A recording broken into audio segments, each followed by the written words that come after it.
It's a foundation of the Michigan State football program to not only create opportunities, but to make the most of them. Whether that be the chance to make history, the opportunity to go back home and play in front of all your friends and family, or to know that the work you do plays a pivotal role in the success of the team. Every opportunity must be cherished and embraced.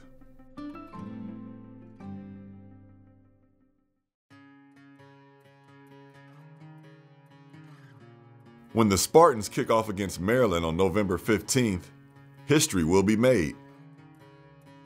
Fifth-year defensive end Marcus Rush will start his 50th game in the green and white, setting a new record for most career starts.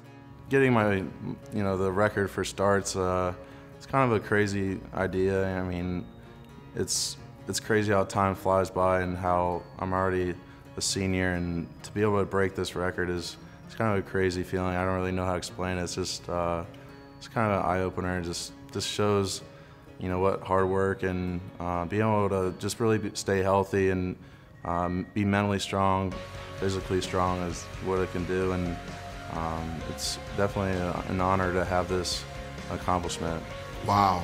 First thing I think about, you think about durability, you think about toughness, you're thinking about foundation of a defense that's been here for a long time, 4 or 5 years, and I think he is a true cornerstone, a true marker of what we're looking for here at Michigan State. With the 50 starts coming up, I think that shows how strong a person he really is on and off the field. Marcus has been there every day for us, and again, being a senior, he is a tremendous football player. He's a linebacker playing with his hand down on the ground, and the little things that guy does on game days people don't see. People see the sacks and the TFLs and the tackles he makes, but they don't really see all the little things that make him the player that he is. He's very intelligent, he's very athletic, and he understands where he fits in the scheme, and he does a tremendous job. Armstrong on the keeper, spun out for a loss. Marcus Rush off the end, got him. A lot goes into setting a record like this, and some of the biggest factors have been his ability to stay healthy while consistently improving.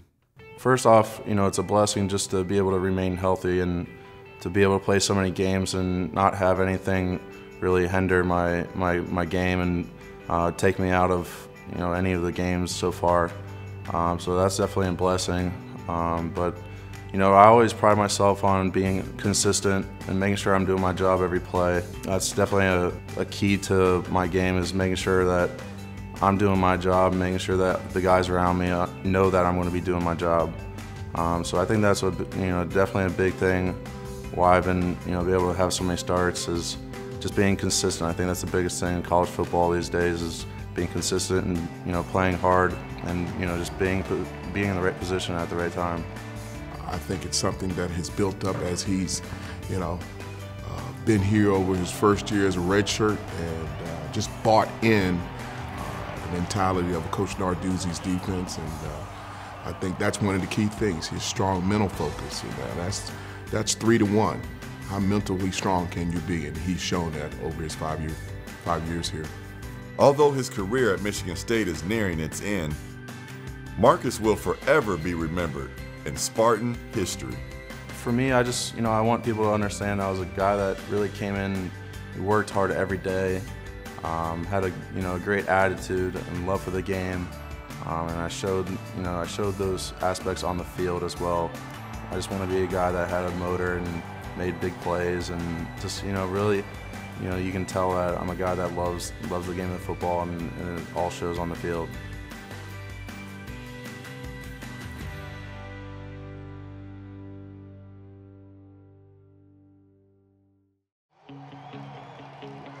At Michigan State, every game is a big game.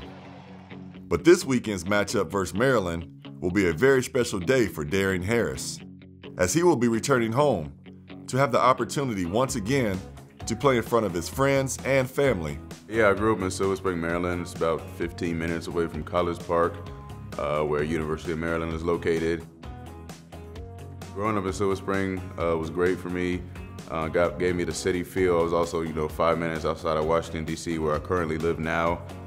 So I was always able to get that city vibe, which I really like, that kind of busy lifestyle.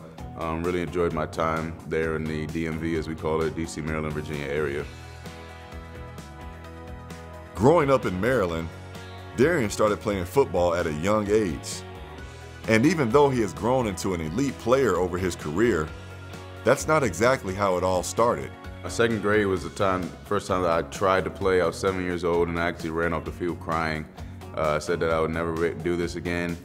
Football wasn't for me, but I always played outside in the yard with my dad, played in the street with my dad, practicing, catching punts, running routes, backpedaling, even from the age of 3, 4 years old. So I always knew that I had it in me. I just had to find the right time to play it. So I started playing for real in 6th grade. I was actually playing a lot of left tackle and center because I was the biggest kid on the team, so I was playing a lot of O-line. For the Unity Thunder, it was the Little League team in my area. Then I moved on after that to Tacoma Park, and there is where I really learned how to play. I was playing at the unlimited level where you could weigh whatever you wanted, so I was now not the biggest kid on my team, so I could really hone in my skills at running back and linebacker, and that's when I really started to take off there. Over his youth, Darian developed into a promising young football player. A big reason for that was due in large part to his father.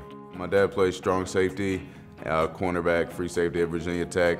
He never forced me to play. That wasn't his thing. He wanted me to find my own path. But, when I told him this was what I really wanted to do, that's when he started to push me hard. And it was just great to have a dad like that had been through it, that had gone through the recruiting process, through the hardships of playing Division I football, trying to make the travel squad as a freshman, things like that, etc., trying to make it to the NFL. He's been a really great help and definitely my biggest support. I was definitely a fan of Virginia Tech because that's where my dad played. I definitely watched Maryland closely. I remember, 2002 when they won the NCAA championship for basketball. But I definitely watched all the teams from around the area. And, when you're from the East Coast, you just kind of get that close feeling to, everybody from there is kind of the same, and you root for people from there. Once you're from the East Coast, you're always kind of an East Coast guy. As Darian started being recruited to play football in college, he drew very little interest from schools on the East Coast. But that was something that Darian had been expecting, and what would help lead him to Michigan State. I kind of got the vibe that I probably wasn't going to stay and was, ready for that, to take on that challenge to move somewhere else. And my family, was really supportive of me and told me this was my decision and that they didn't want to interfere in any kind of way to try to, selfishly keep me home or anything like that. They were going to adapt no matter where I went. So, ultimately it really, became my decision. It was really the family atmosphere that brought me here. I still remember Coach Narduzzi, Coach Tressel coming to my school to recruit me. We really hit it off really well. And then when Coach D'Antonio came to my house for the in-home visit, that's what really sealed the deal for me. And I just had an unbelievable time here and really felt the tight-knit ship of the team and the chemistry of the team and knew that something special was brewing here. And I couldn't have picked a better place to come to. At the time Darian committed to Michigan State, he knew the likelihood of him being able to play back in his home state was highly unlikely. I was hoping that maybe Maryland would get scheduled as an out-of-conference game, maybe while I was here, and then you get the message, get the information that Maryland's actually being added to the Big Ten, and that immediately family and friends are calling and texting saying, did you hear the news? Did you see what's going on? You'll be able to come play at home, and obviously my family's very excited for that because they travel out here for every game, and now a lot of my family that can't get out here to see me play will be able to see me play this weekend. It's just going to be a phenomenal experience. I know so many guys on that team, and just to have the opportunity to play against them, just be a great experience for me. I see the Michigan guys when they play Michigan. I see the Ohio guys when they play Ohio State, how giddy and fired up they get for that. And now I get my opportunity to, play a team from my hometown. Blessed to have the opportunity to do this and to play at this level and to be able to play in front of so many people that have been following me since I got here, since my high school days. And it's just crazy how things like that happen, and I'm just really looking forward to it.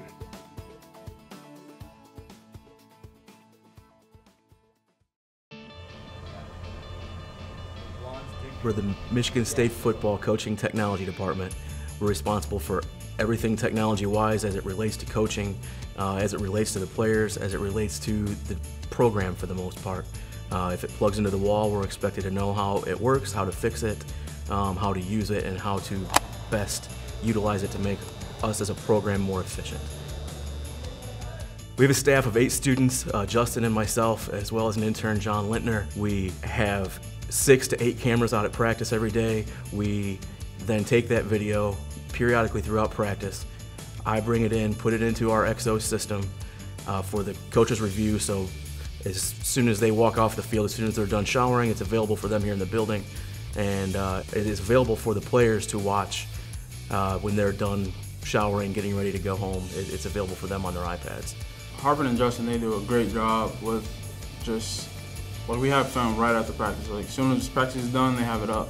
So that makes it 10 times better to be able to come out of practice and then learn from what you did in practice the day before or the practice you just came out of, and they do a great job. You know, the video department is unbelievable here at Michigan State.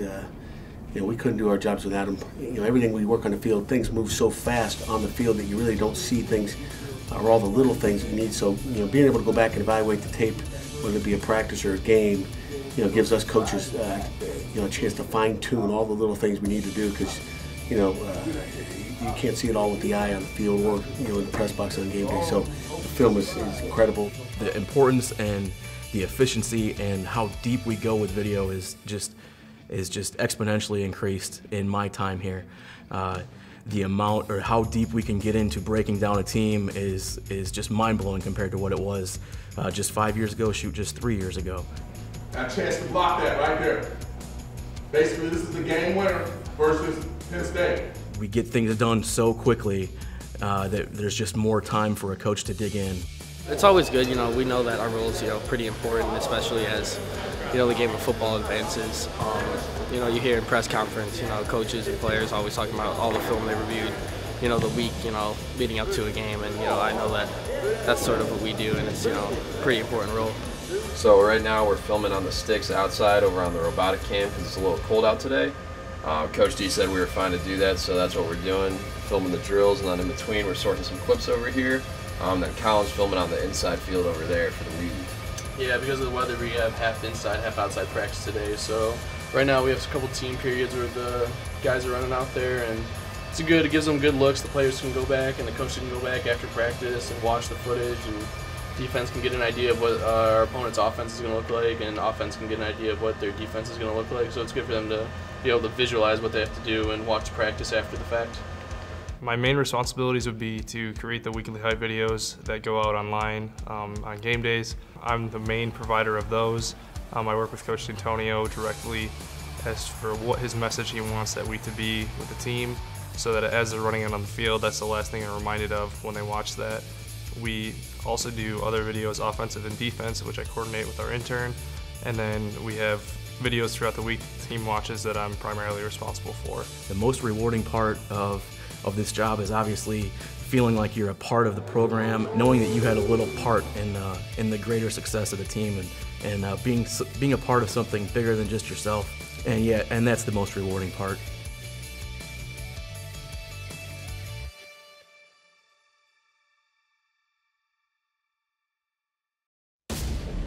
Chilly, crisp in College Park, Maryland. It's the Spartans and the Terrapins of Maryland for the first time, fans, the first time since 1950. Maryland kicks off. The Spartans get a short kickoff, and after Maryland deferred, they kick to the Spartans. Straight eye behind Connor on the first snap of the football game. Play fake, rolls left. Winds up and throws. Near left sideline, out close to the 40-yard line. Making the grab is Keith Mumphrey with 4 wide receivers. Play fakes, rolls to his right, winds up, throws on the run, picked off and then dropped. I think that's going to be incomplete. Sal Conaboy with the snap. It's a good one. Brown feeling some heat. Throws over the middle. This one's picked off and kept by Curtis Drummond. He's at the 30, and C.J. Brown's picked off early here, and the Spartans are knocking on the door. Put it down at the 13-yard line. The kick is up, and the kick is good. The Spartans have the early lead, 3-0 at Maryland's. The QB Wes Brown to his left. CJ will throw it right side, incomplete, intended for Amba Edetawa. Twin receivers left and right. Shotgun snap. Steps back to the 5. Guns it hard over the middle. It's caught on the run. Catch made on the run by McGarrett Kings, and McGarrett Kings is down the left sideline into Maryland territory. They can put 3 more on the board here. Good snap, good put down, kick on the way. And the kick's good. The Spartans lead the Terrapins 6-0. Tony Lippett set to the right, Burbridge set left. Connor Cook wants to throw it left side. It is caught inside the 30, and fighting his way to that far left sideline to about the 25-yard line is Aaron Burbridge. Mike Sadler with the put down. The kick's on the way, and it's good. Michael Geiger strikes again. Brown with Wes Brown to his left. Here's the shotgun snap. He'll run to his left and puts his head down. Tawan Jones on the stop for Michigan State. 3 wideouts for Connor Cook. Delton Williams to his left, winds up and throws left side. Keith Humphrey with a catch, breaks away from the tackle. Is at the 40, the 35, the 30. Far left sideline 20, 15, 10, and blocked out of bounds. Short of the goal line. Heck of a play, though, by Keith Humphrey. The Spartans are knocking on the door. He's out of bounds at the 3-yard line. Shelton and Tony Lippett wide side right. Keith Humphrey set left. Now he'll join Connor Cook in the shotgun in the backfield. Play fake one way, hand off to Jeremy, running to his left. He's across the goal line into the end zone. Touchdown, MSU. CJ Brown winds up and throws it as far as he can, left side. It is tapped and intercepted by the Spartans. As time runs out, Darian Hicks gets the pick, and that will officially end the first half. Kevin Cronin will kick off to start the second half. Maryland 1 for 7 so far on third down conversions. Here's the snap. Brown avoids the rush, rolls to his right, throws on the run, incomplete at the 30-yard line. Curtis Drummond on the coverage, put a pretty good lick on him. The sophomore from Belgrade, Florida, with all that speed. He bangs it back, pedaling is likely. The punt's over his head, inside the 20, inside the 15. Spartans will down it back near the 10-yard line. A booming punt by Sadler. First down play fake. Brown steps up, wants to throw it long down the right sideline.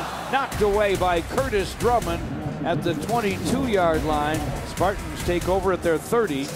Connor Cook under center. Hands the ball off to Delton Williams. Delton starts off left guard, cuts back up the middle. CJ Brown with Wes Brown to his left. Shotgun snap, takes a snap at the 5. Steps back to the 2, throws it right side. It is tapped and it's going to be picked off. It's picked off by R.J. Williamson. He's into the end zone. Touchdown MSU. A pick 6, another one for R.J. Williamson. Great play there by R.J. Williamson there. Over 13 minutes to go in the game. Snap to C.J. Brown, and he'll try to run away from pressure, but he's going to be tackled. And he'll be stopped for a sack. Riley Bullock got him. Hand off to Jeremy Langford off left guard. Steps past 2 or 3 or 4 defenders now. And Jeremy Langford's to the 45. 7:16 left. Second down 5. Spartans at the Maryland 25. Hand off to Jeremy, off left guard, on his feet, stays on his feet at the 10, angles to his right, heads for the right pylon, into the end zone. Touchdown, MSU. Jeremy Langford just went 25 yards for another Spartan score.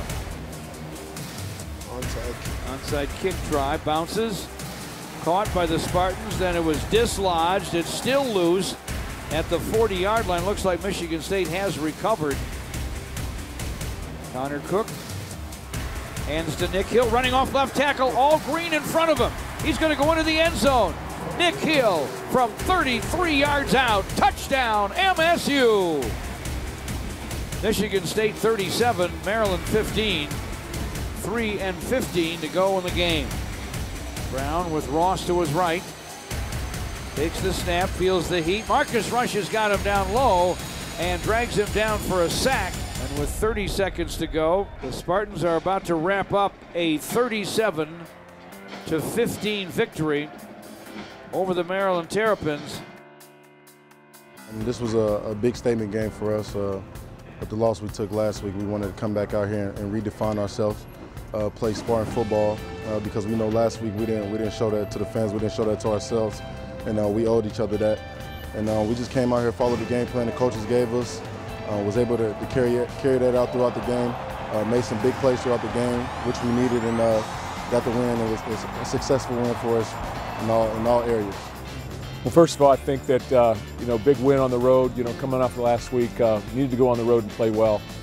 It's a close football game in the first half, but I think we expanded the game a little bit in the second half. Big pick by R.J. Williamson, big run by Langford, and then by Nick Hill in the second half, but a lot closer maybe than the score would indicate. Outstanding job by our defense today.